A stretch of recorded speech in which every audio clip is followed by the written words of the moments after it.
గురుగారు మరో ఉత్తరం చూద్దామండి. ఈ ఉత్తరాన్ని రాజేశ్వరి గారు బరంపురం ఒడిషా నుంచి రాస్తున్నారు. పెరటిలో వేప చెట్టు తీసివేస్తే కీడు జరుగుతుందా అని అడుగుతున్నారు. తెలియజేస్తారండి. నమ్మకానికి సంబంధించిన విషయం.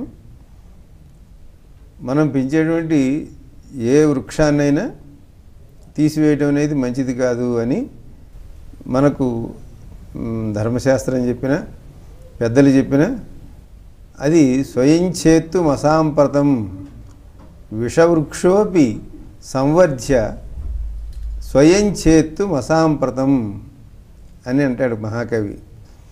కాబట్టి విషవృక్షాన్నైనా మనం పెంచి మళ్ళీ మనం కొట్టివేయడం అనేది సరైన పద్ధతి కాదు అని అన్నారు. అటువంటిది వేప చెట్టు అమృత వృక్షం. వేప గాలి కానీ వేప వృక్షంలో ఉండేటువంటి ప్రతి అంశము కూడా వేప వేరు కానీ వేప బెరుడు కానీ వేప ఆకులు కానీ ఇవన్నీ కూడా మనకు ఎన్నో రకాలుగా ఆరోగ్యాన్ని ప్రసాదించేటువంటివి. కాబట్టి వేప చెట్టుని వీలైనంత వరకు కొట్టివేయకుండా ఉండటం అనేది, కొట్టివేయవలసి వస్తే కొన్ని ప్రత్యేకమైన రోజులు తిథులు ఇటువంటి వాటిని గమనించి అటువంటిప్పుడు మాత్రమే ఆ చెట్టును కొట్టి ఆ దోషాన్ని తొలగించుకోవాలని, ఒక చెట్టుని కొట్టివేసేటప్పుడు మళ్ళీ మరొక చెట్టుని నాటడం కూడా సత్సంప్రదాయంగా చెప్పబడింది మనకి.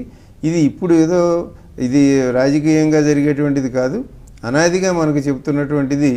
మనం ఒక చెట్టుని కొట్టివేసేటప్పుడు ఆ చెట్టుని ప్రార్థించాలని, ఆ చెట్టు యొక్క అనుమతి తీసుకోవాలని ఇవన్నీ కూడా చెప్పబడ్డాయి. కాబట్టి వేప చెట్టు మనందరికీ ఈ భూలోక కల్పవృక్షంగా అనేక విధాలుగా మనకు ఉపయోగపడుతూ ఉండేది. కాబట్టి ఆ వేప చెట్టుని కొట్టివేయటం విషయంలో కొద్దిగా ఆలోచించి అత్యవసరమైన పరిస్థితుల్లో మాత్రమే దానిని మంగళవారం శుక్రవారం ఇటువంటి రోజులు కాకుండా కొట్టివేసేందుకు పెద్దల నిర్ణయం ప్రకారం జరగండి. అంటే కొట్టివేయడానికి ముందు ఏదైనా పూజా కార్యక్రమాలు ఉంటాయంటారా? ఆ చెట్టుని ప్రార్థించాలి, ఆ చెట్టుకు నమస్కరించాలి.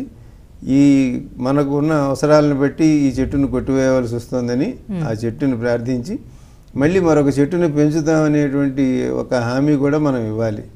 అప్పుడు మాత్రమే ఆ చెట్టును కొట్టాలి.